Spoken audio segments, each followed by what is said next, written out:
Здравствуйте! Это программа «Диалог о прекрасном» с Кристиной Смольской. Программа наша интерактивная, и вы можете активно подключиться к нашей дискуссии на сайте dialog.by. Кроме того, напомню, что все выпуски нашей программы вы можете посмотреть на сайте телеканала «Беларусь-3». Включайтесь в нашу беседу о прекрасном. А начать ее сегодня я хотела бы словами известного французского кинорежиссера и сценариста Бертрана Блие. Речь идет о профессии, противоречащей самой природе человека, ведь ему присуще желание спрятаться, скрыть свои чувства, а не обнажать их перед толпой. О загадочной природе актерства, о правде и мифах актерской профессии, о том, каково это быть актером сегодня. Мы говорим с нашим гостем, заслуженным артистом Республики Беларусь, лауреатом специальной премии президента Республики Беларусь Александром Кашпировым, который на днях отпразднует свой 70-летний юбилей. Александр Борисович, приветствую вас в этой студии, очень рада видеть. Добрый день. Действительно, я хочу поздравить вас от всей души с предстоящим юбилеем, пожелать вам, самое главное, наверное, крепкого здоровья и творческого вдохновения. И, Александр Борисович, начать нашу беседу я бы хотела о самой сути актерской профессии. В чем она для вас и что такое для вас актерствование? Ну, для меня это все. Все. Жизнь. Все, это все. Понимаете, я всегда ставил работу на первое место. Может, это неправильно, понимаете, у меня семья была на втором месте, у меня всегда была профессия на первом месте. Но в одном из интервью вы сказали о том, что сегодня теряется философия самой профессии актера. Что вы имели в виду? Что это для вас? Раньше актеры, понимаете, они отдавались театру. Все. Буквально все, процентов 90 труппы театра, они проводили время, это была большая семья, понимаете. Сейчас такое ощущение, что многим актерам и не надо театр, понимаете? Они числятся только там, и все. Вот не успеваешь переодеться, человек уже, который рядом с тобой, например, в гримерке, уже оделся, уже уходит. То есть они разрываются между съемками в кино, рекламе? Нет, бегом, неизвестно куда бегом, и все, понимаете? Если бы разрывались между кино, мы знаем, когда кто снимается. Они как раз очень мало и снимаются, эти актеры. Понимаете? Вот я не знаю, для них, не знаю, это не дом. Вот многие приходят буквально за 5-10 минут до начала спектакля, что непозволительно. Вот. Раньше это, не знаю... это, наверное, когда какое-то веяние времени, я разделяю ваше... сопереживаю вам в этом вопросе. Но я хочу сейчас вернуться в театр-студию киноактера, где вы служите уже довольно давно. И хочу предложить посмотреть спектакль с вашим участием. Кстати, это спектакль один из первых, который я посмотрела именно с вашим участием. «Забыть Герострата» в постановке Олега Киреева. Давайте посмотрим. С удовольствием. Горел храм, уже валились перекрытия. И рухнула одна из колонн, как шпиленный дуб. Ее мраморная капитель развалилась на куски, а со всех сторон бежали люди. Никогда ни на какой праздник не сбегало столько зевак. Женщины, рабы, нетеки, персы, всадники, колесницы, богатые и бедные граждане города. Все бежали к моему костру. И орали, и плакали, и рвали на себе волосы. А я сбежал на возвышение и крикнул: люди, этот храм сжег я! Мое имя Герострат! Роль Герострата в спектакле Олега Киреева «Забыть Герострата», как я уже сказала, одна из ваших любимых ролей. Да. И, кроме того, она пользуется популярностью у зрителя. Но чем она дорога именно вам? Чем дорога, во-первых, это на преодоление. Герострату было 30 лет. А когда я впервые сыграл эту роль, мне было 60 с чем-то. Ну, в театре все возможно. Да, хотя бы этим дорого. Понимаете, этот спектакль чем дорог? Люди подходят на улице, понимаете? Подходят на улице именно по поводу этого спектакля, понимаете? Узнают, благодарят? Нет, да, именно благодарят. И у нас гример есть, Оленька Янушкевич, понимаете? Она смотрела за кулис спектакль, а потом пошла в зал как-то. Она говорит: Александр Борисович, я поняла, почему люди молчат. Понимаете? Вот они встают после спектакля, и они не обсуждают, знаете. Вот они идут и думают. А это самое дорогое, что может быть, понимаете. Я вот иногда делаю паузы, такие, даже чуть лишнее чувствую. Тишина. Тишина, хотя у меня отрицательная эта роль, в принципе, понимаете. Тишина, и все с затаением дыхания смотрят, слушают, понимаете. Вот это и дорого. Вот вы сказали, ради этого и работаем. Вот вы сказали, что роль в какой-то степени отрицательная. И в связи с этим интересный вопрос от нашего интернет-пользователя. театралка. В моем любимом спектакле театра студии киноактера «Забыть Герострата» ваш герой сжигает храм для того, чтобы прославиться. А на что готов пойти артист ради славы? Можете ли сыграть неприятного вам персонажа, если фильм или спектакль сулит популярность? Такой вопрос от нашего телезрителя. На что готов пойти артист? На преодоление себя, мне кажется, в любом случае Нет, в нужно любом идти. случае, конечно, боже мой, если эта роль интересная, понимаете, в том же Герострате оказался он отрицательный, но его заставила жизнь. Мой любимый там этот монолог, он кричит: «Сильнее богов наглость человеческая», понимаете? А были роли, от которых вы отказывались, какие-то, может быть, очень отрицательные роли, вы понимали, что я не могу это сыграть? Нет, такого не бывает. Это что идти в профессию тогда, если от чего-то отказываться, понимаете? Да есть, которые говорят: «Балована вы, Галя», знаете, это анекдот. Это то же самое в театре, понимаете, когда дают роль, как-то отказываться. Вызов своеобразный. Большая роль, малая роль, какая разница? Я никогда ни от чего не отказывался. Я хочу вернуться к недавней премьере театра, к спектаклю «Две стрелы» по пьесе Александра Володина в постановке Олега Киреева. Премьера состоялась совсем недавно. Пьеса эта очень известная, советского драматурга. Она ставилась, по-моему, во всех театрах СССР. В свое время, да. Алла Сурикова сняла фильм. Я не смотрел фильм специально. Специально, да. с Арменом Джигарханяном, да. Николаем Караченцевым, Станиславом Садальским. Вы не смотрели фильм, но тем не менее, какой-то момент, может быть, не смотрели, потому что не хотели, чтобы был какой-то момент соперничества или повтора. Чего-нибудь, да. Но как сегодня выглядит спектакль «Притча» в постановке Олега Киреева? Очень смотрибельный спектакль, очень, понимаете. Я вот с Толей мы с Терпицким играем главу в очередь. И вот я посмотрел, когда Толя играл, сел, и мне очень понравилось. Это очень смотрибельно, это видовище, вот как по-русски, я не знаю. Зрелищно. Даже по-белорусски иногда. Понимаете, это здорово, понимаете, вот мне нравится все это движение, там иноземцев сделал пластик очень интересный, понимаете. Сначала многие относились, значит, так это, пантомима какая-то. Нет, это очень смотрится, понимаете. Потому что в последнее время, не знаю, берут там 2-3 человека пьесу, выходят, там шепчут что-то на сцене. Комедию какую-то развлекательную. Посмеяться и все, понимаете. А что мне нравится с Киреевым работать, понимаете, у него все спектакли, которые он поставил, сколько у него, в 5-6 спектаклях где-то. Ну, вот можно себе подумать. Понимаете, вот недавно мы с ним предложение сделали тоже по Чехову, там на 3. Понимаете, тоже интересно. Они заставляют думать. Понимаете, вот что я ценю, понимаете, в театре, что нужен спектакль, заставляет думать. Ну, веселиться, да, это хорошо, повеселитесь. Но для этого есть варьете, для этого есть шоу, для этого есть вот цирк. Идите, смейтесь там. Вот.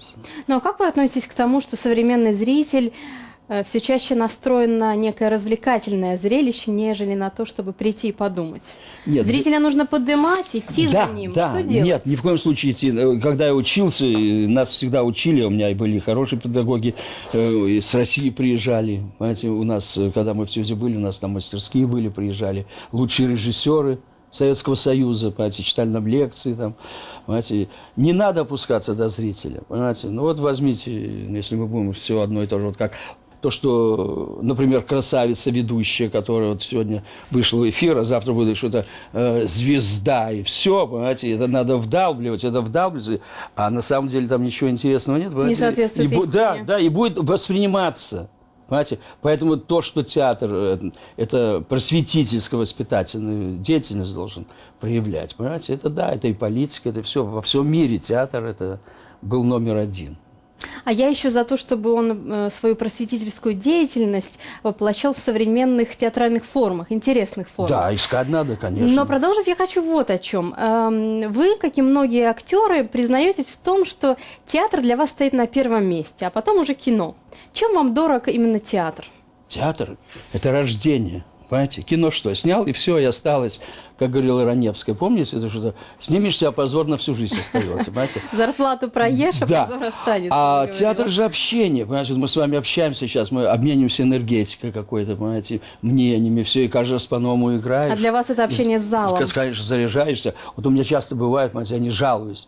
Вот буквально на 2 стрелы, на Герострате было много раз, 240 на 120 давление. Понимаете? И вы все равно выходите, да, играете? Я таблетки играю, после спектакля 120 на 80 и все. Говорят, что-то нормально. делать нельзя, так, не знаю. Нормализуется. Слава Богу, миловал, понимаете?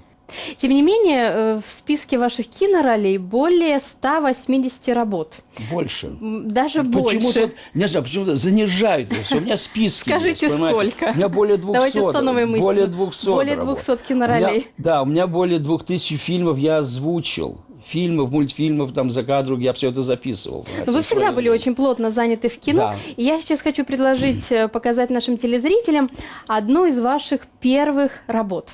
Давайте С посмотрим. удовольствием. Я же монстр, трулляра. И скажу вам смело. Люблю глазками стрелять, не люблю лишь дело. Завела я дневничок, в нем пишу стихи я. Мопассан и Поль де Кок, вот моя стихия. Только станет лишь темно, страстно ждет меня кино. Мэри Пикфорд, Гарри Пиль, миг вскочил в автомобиль. Им навстречу, как дикий кот, мчится Гарольд Ной. Сколько страсти и огня, ох, держите вы меня. Что мне школа забыл давно, дайте мне кино. Помогите! Кинохит Валерия Рубинчика. Рубинчик, прекрасный «Последнее режиссер лето был, детства», да. 74 год. И вас по праву называют королем эпизодов. И в этом фильме тоже вы сыграли не очень большую роль, но тем не менее очень запоминающуюся. Вот интересный вопрос от нашего телезрителя. Алиса. Здравствуйте, Александр Борисович. Смотрела несколько фильмов с вашим участием. «Поводырь», «Наш человек Сан-Ремо», «Между жизнью и смертью», «Массакра». У вас там маленькие, но запоминающиеся роли. Скажите, как вам удается создавать такие яркие образы? Наверняка сил уходит не меньше, чем на большую роль, а ведь времени на экране немного. Да, это сложнее, чем главную роль сыграть. Вот есть Серьезный такое эпизод. Да, это сложнее. мысль. Понимаете, надо буквально в течение там, 10 минут показать все, что ты умеешь, понимаете. И, соответственно, когда большая роль, понимаете, там, одну сцену так доиграл, другую не доиграл, там где-то переиграл, все. Проще. А здесь надо сосредоточиться и сделать Выдать так, всё, чтобы выложиться, что умеете. выложиться и все, да. Но обычно на просьбу назвать любимую роль большинство актеров говорит о том, что это довольно... Все любимые. Да, все любимые, все да, как дети. все любимые. А вот фрагмент из любимого вами кинофильма с вашим же участием я хочу снова показать нашим телезрителям. Это фильм «Массакра» Андрея Кудиненко. Угомонись, Володенька! За мной солдат пришлют! Они имение твое сожгут! А тебя на штыки поднимут вместе с когтями! Твоими клыками!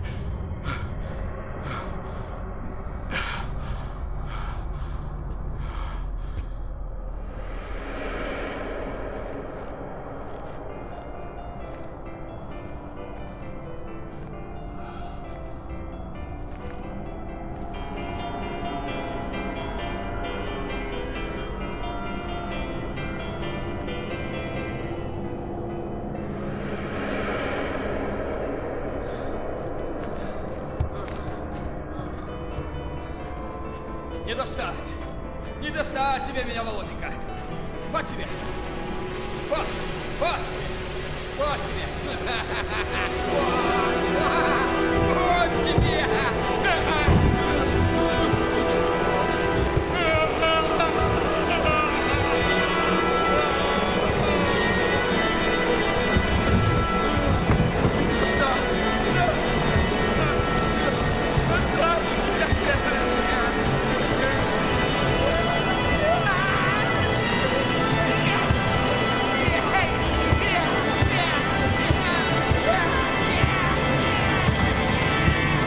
Фильм «Массакра» называют первым белорусским хоррором, насколько мне известно, относительно молодого режиссера Андрея Кудиненко.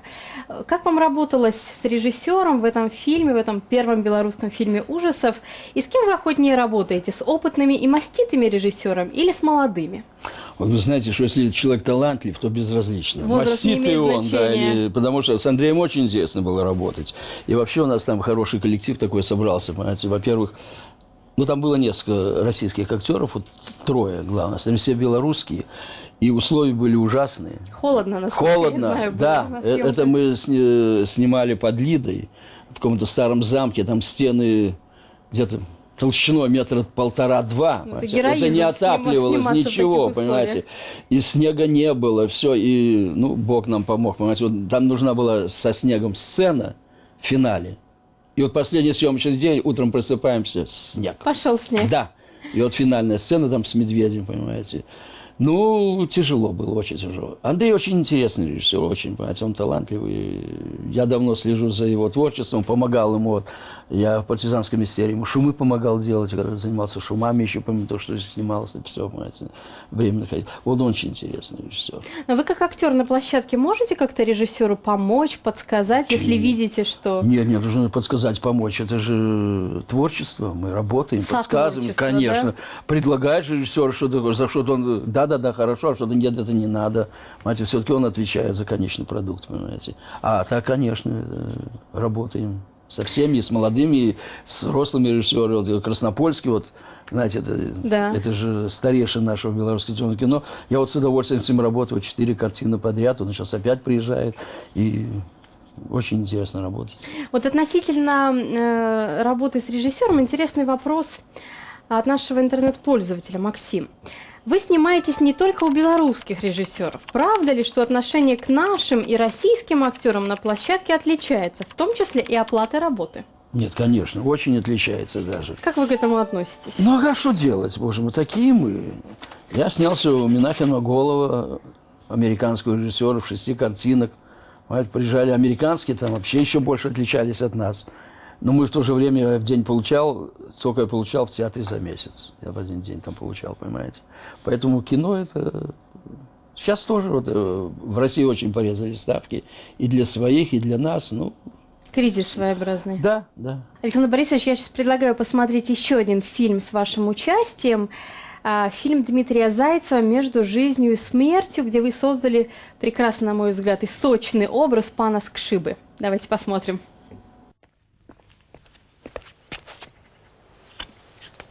То не моя работа, то не я. Сукин сын ты, Лейба. Так, сукин. Сукин сын. Так, сукин сын. Жадность фраера загубила. Вернулся, помыслил. Может быть, думаю, на старость грошек лишний пригодится. Пан Янок, а Костика не я забил, не я, Серый забил. Такого милого, ласкового для всех человека. Память о Костике назавсёды. Заткнись, барыга! Где Серый? А я знаю. Пан Янок, между нами, Серый уже не тот Серый. Он того, сдвинулся. Костика забил. Меня мало не задушил, как пескленка. Пан Янок, на вашу шею бандеров нанял, карася. Золотом за вашу жизнь заплатил. Меня ограбил. И поэтому я... Руки.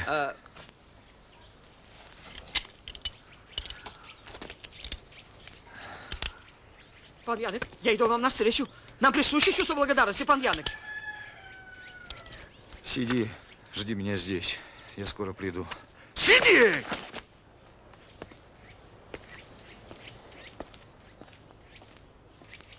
Гангстер.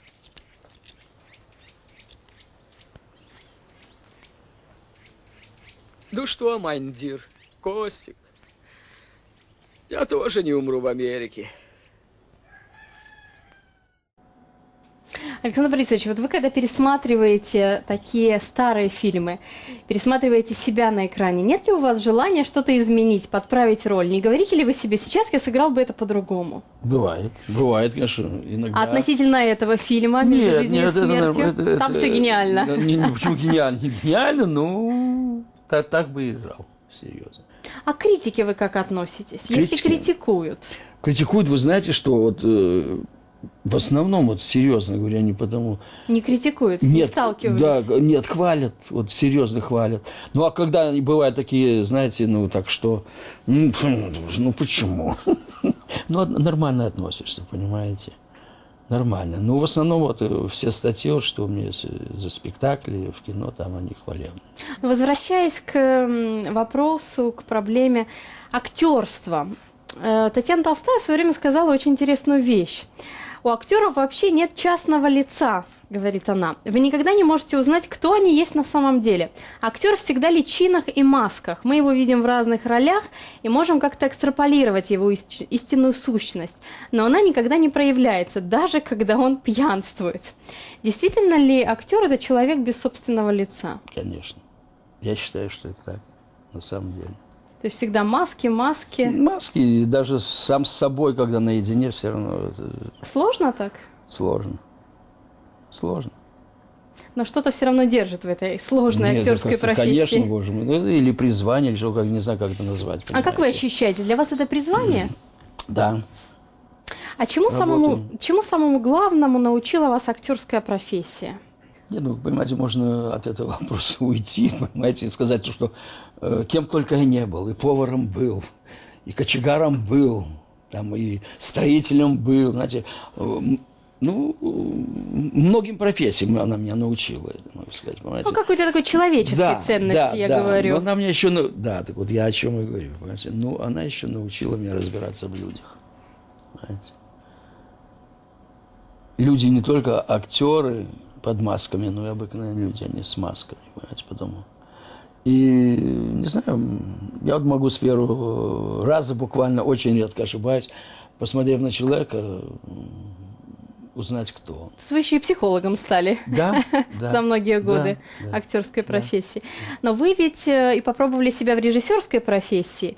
Поставили спектакль «Ограбление в полночь», комедия Мирослава Митровича. Да. И знаю, что идею этого спектакля вынашивали около 15 лет, если это правда. Нет, я хотел это поставить, просто спектакль, понимаете? Но в необычном жанре. Я знаю, что жанр водевиля, не такой уже распространенный в театре киноактера. Танцы, песни, акробатика была в спектакле. Ну, Каким образом вы пришли к режиссерской профессии? Я режиссуру немножко заканчивал, понимаете? Я делал когда-то на радио спектакль «Пойти и не вернуться» по Быкову. Я делал в ТЮЗе представления там всякие новогодние, понимаете? Ну, не знаю, на меня радио не тянуло. это одно, новогоднее Да. представление это тоже, Да. а полноценный не спектакль. тянуло, а вот сейчас просто вот еще есть у меня мечта сделать спектакль. Вот. Я его репетирую потихонечку так. Расскажите. Ну, рассказывать не знаю. Это, ну, пьеса про пожилых людей. Понимаете? Там он и она. Есть ли какие-то роли в театре или кино, которые вы не сыграли, но очень хотелось сыграть? Вот вы, понимаете, задали мне вопрос очень интересный. Я, помните, я говорил, Жилин такой вот режиссер снимал «Легко быть добрым». Да. И вот когда он вызвал меня на собеседование, говорит, что вы хотите сыграть вот вообще в жизни, в театре? Я говорю, ну что дадут, то и сыграю. Вы у меня будете сниматься. И он меня утвердил на одну из главных ролей. Я говорю, а почему так? Я говорю, всех пробуете, всех. Нет, если вы сказали, что Гамлета, я бы вас не взял. А почему? Плохая роль? Нет, неплохая роль просто. Но он видит, что я не Гамлет для него, и все. Нет, есть роли, которые хочется сыграть. И есть пьесы, в которых хочется сыграть. Вот. И вот, не знаю, там товарищ мой, режиссер, вот, актер Володя Грицевский, я его все уговариваю на одну пьесу. А на какую? Ну, я не хочу говорить. Понимаете, ну, вот если бы мы начали репетировать, я бы сказал. Там тоже о пожилых людях, иммигранты. Понимаете, да. Очень интересная пьеса. Она юморная и такая трогательная. Понимаете, хочется трогать. Чтобы трогало людей, чтобы задевало за живое. Потому что, ну, посмеялись, ладно, посмеялись.